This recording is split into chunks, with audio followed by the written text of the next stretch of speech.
faut ñu leeral. ok c'est important. beneen bi nag mooy gis nga dama bëggoon ñëw rapidement rek.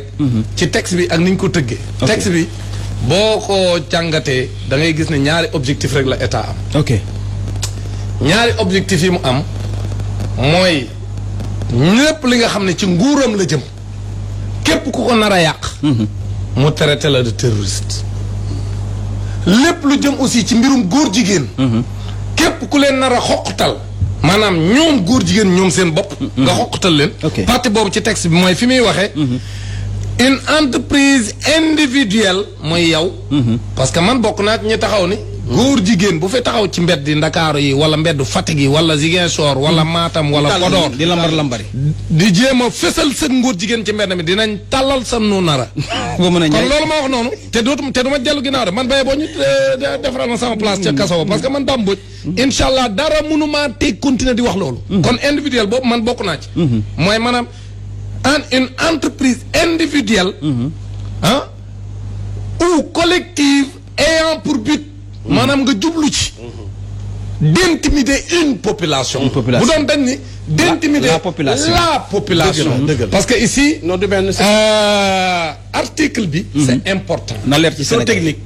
une population. ak la population. foofu dama bëgg olof bi na leer ci sénégalais na saf ndaam wuyu ma bu ñëwee ci plateau bi dañu bëgg mbir mi leer nañ foofu noonu na saf ci sénégalais ñu xam lan mu leer nañ ci bopp nit ñi. mi ngi ci de mi ngi voilà dama bëgg mu leer.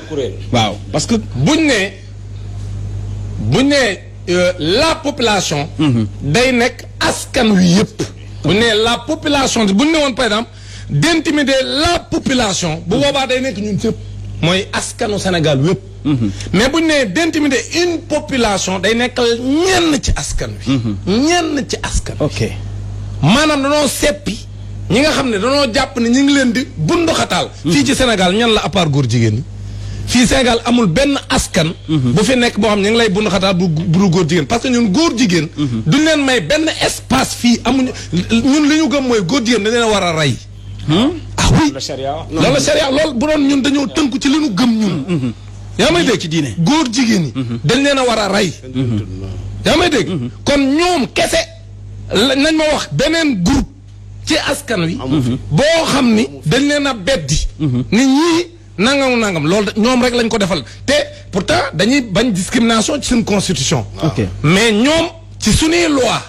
lañ leen traité d'acte contre nature.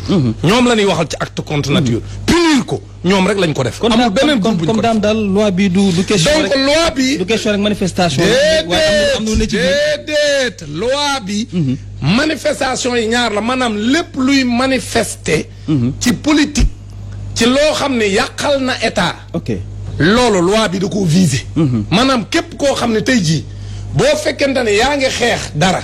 la ngay xeex ak lu mën a doon bu dee benn nga wala ñaar nga wala groupe ngeen di jéem a xoqtal état pour defloo ko dara pour weñaar loxoom pour defloo ko wala tere ko ak bu mu ci mënti doon muy diine muy politique ak lu mën a doon ngay jéem a weñaar loxo état ak di ko jéem a defloo loo xam da koo narul loolu lépp day nekk terroriste te yow moomu koy def dañ lay li ñu daan yi lay xaar. mooy ñu tëj la sa giiru dund. ma jox la benn exemple xam nga ànd sax mu jikko yi wala loo xam da koo nar nga téye ci loxoom. maanaam parce que foofu lay waxee. contraindre xam nga luy contraindre. mooy nga weñaar loxoom. mooy weñaar loxo. weñaar loxo. un gouvernement. ou une organisation internationale ou une organisation ak bu mu mën a doon. loolu mooy une ba day ñëwaat. à accomplir pour mu def. ou s'abstenir d'accomplir pour mu wala mu nga ñaar loo xam pour mu bañ a def. mu ñàkk a def loo xam ni ci fitna nga ko tege. léegi nag mu ni kon loolu man li ñu jàpp. mooy parti boo ci jël dafa am ñaari parti yoo xam ne. day encadrer góor jigéen ñi. benn bi mooy ñoom góor jigéen ñi. mooy bi muy wax. d'intimider une population mooy ñoom góor jigéen ci biir dëkk bi nga leen di bunduxataal. loolu boo ko defee da ngay def acte terroriste. bu dee tamit da ngaa bunduxataal ñi leen fi nekkal. maanaam organisation internationale yi leen fi nekkal.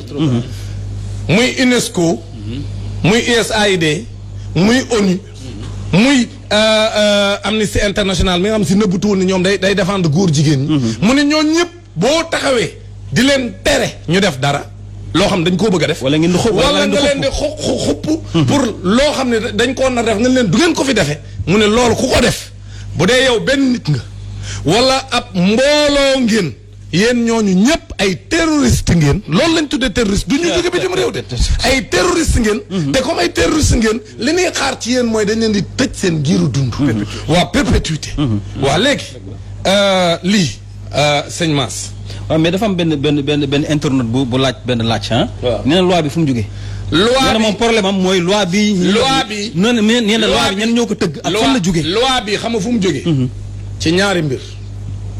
benn bi mooy ku ne gis na ni bi ñu songee Sénégal te kuréel yu mel ni ñun ñi ñëpp taxaw ci xeex ci pour mbirum góor jigéen. dafa am structure yu mag yoo xam dañ leen a samp fii Sénégal pour ñu bëggoon a lawal ngóor jigéen te ñu ngi ciy def li ci seen i pexe. ñu ngi financé xale ñu ngi def li ñuy def ñu ngi teg état pression pour mu lawal ngóor jigéen. te état ñemu la dellu ginnaaw parce que président Macky Sall li mu wax ci itale leer na nañ. ba noppi ñoom seen bopp gis nañ ne Sénégal. dafa am ay blocage yu bari par rapport ak yeneen réew sànq yaa ngi jox kaawu Gabon. Gabon moo nu gënoon a dëgër mais fi mu toll nii. moo nu gën a gaaw ci daganal góor jigéen. pourquoi parce que Gabon ak Sénégal yemuñu. ñun Sénégal dañoo am suñuy diine. am suñuy tarixa am suñuy aada.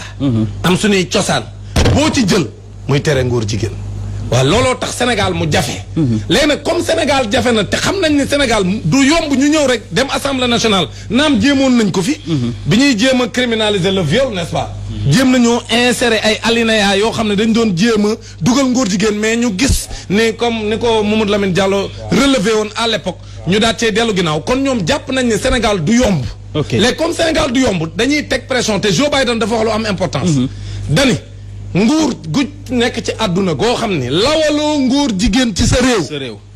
ñun dinañ fexe ba sa financement yi war a dugg sa réew dinañ ko téye kon kooku di xalaat fu mu jóge jógewul fenn fu dul nguuruk Sénégal mooy lawal ngóor jigéen ci biir réew mi. ok jërëjëf léegi nag maintenant dafay daaneel rek foofu c'est important gis nga lii ñu def nii même suñu xalif généraux yi muccuñ ci xam nga tax muccuñ ci xam nga tax muccuñ ci lu tax muccuñ ci ñun ànd sàmm jikko yi ci njiital Ababacar Mboup danoo dem seeti ñépp ñiy kuréelu kilifa diine ak kilifa aada. waxtaan ak ñoom comme ni ma ko waxee sànq suñuy diine ak suñu aada ak suñu cosaan day bañ ngóor jigéen. ok waaw dañ ci lu kenn du lu werante léegi nag bi ñu demee waxtaan ak ñoom ñëpp ñu jox ñu ci ndigal. ba noppi signé li ñuy tuddee pétition luy pétition. pétition mooy teg pression état mooy contraindre maanaam nga bëgg dara état def ko. wala nga bañ dara état def ko. loolu mooy pétition. ok ñu defar ab pétition. donc maanaam ñun pétition bi mooy danoo bëgg a wiñaar loxo état. pour mu defal ñu ce qu'on appelle la criminalisation de l'homosexualité au Sénégal maanaam kon ñun. dañoo wut pétition ñun. ok ba noppi suñuy kilifa diine ñun li ñuy dox ci seen tur lañ ko dox. ñun maanaam li ñu dox nii ñun ànd sàmm jikko yi ci turu kilifa diine yi lañ koy dox moo tax ñoom ñu signeel ñu pétition bi. li ñu d'accord nañ ci te pétition bi pour wiñaar loxo état la. pour mu wax ay bànqaasam ñu voté loi buy tere ngóor jigéen kon. ça veut dire quoi rigoureusement lu mu signifie mooy que ni kon pétition boobu te ñun duñ ci dellu ginnaaw. xam nga pétition moom ñun xalaatuñ cee dellu ginnaaw. pétition bi incha allah daan ko yeggale. buñ ko paree daan ko dem teg ci assemblée table assemblée nationale xam nga lu mu signifie. mooy kon bis bu ñu paree pétition bi ñun waa ànd sàmm jikko yi te pétition bi xalif généraux yëpp signé nañ ko. ba dem teg ko ci tableau. président assemblée nationale kon ñoom ñooñee xalif généraux yi signé ko xam nga pétition pour contraindre état la kon dañuy daanu fii. dañuy daanu ci lii maanaam dañuy contraindre l'état du Sénégal. ci dañ koy def loo xam ne naru koo def wala loo xam ni bokkul ci ay mébétam. bu boobaa kon ñoom xalif généraux yi ak ñun ñii ànd ak nga xam ñun ñooy seen i taalibe. di leen liggéeyal ci li nga xam ni mooy liggéeyu xeex ngóor jigéen Sénégal. kon bu boobaa bis bu ñu ko déposé. kon même ñoom xalif généraux yi dañuy daanu ci lii nga xam ne moom la ñuy wax ne mooy perpète loolu nag ñu ngi leen di xaar ban yegg te xam nga loi bi li ci gën a non mais damay léegi loi bi xam ci garaaw maas xam loi bi lu ci garaaw mooy loi la boo xam ne bàyyiwul kenn furtu bi ñuy wax dafa bàyyiwul suñuy kilifa diine bàyyiwul suñu mag ñu baax ñi bàyyiwul ñi nga xam si ay jaamukati yàlla ñoom ñi nga toog ci seen der di liggéey bàyyiwul ki nga xam ne ab jàngalekat la bàyyiwul journaliste bàyyiwul kenn léegi nag xam nga luy problème mooy soo defee loi boo xam ni méngoowul dara ak askan wa xam nga luy problème bi mooy loi bi da nga koy voté ba noppi kenn du ko respecté.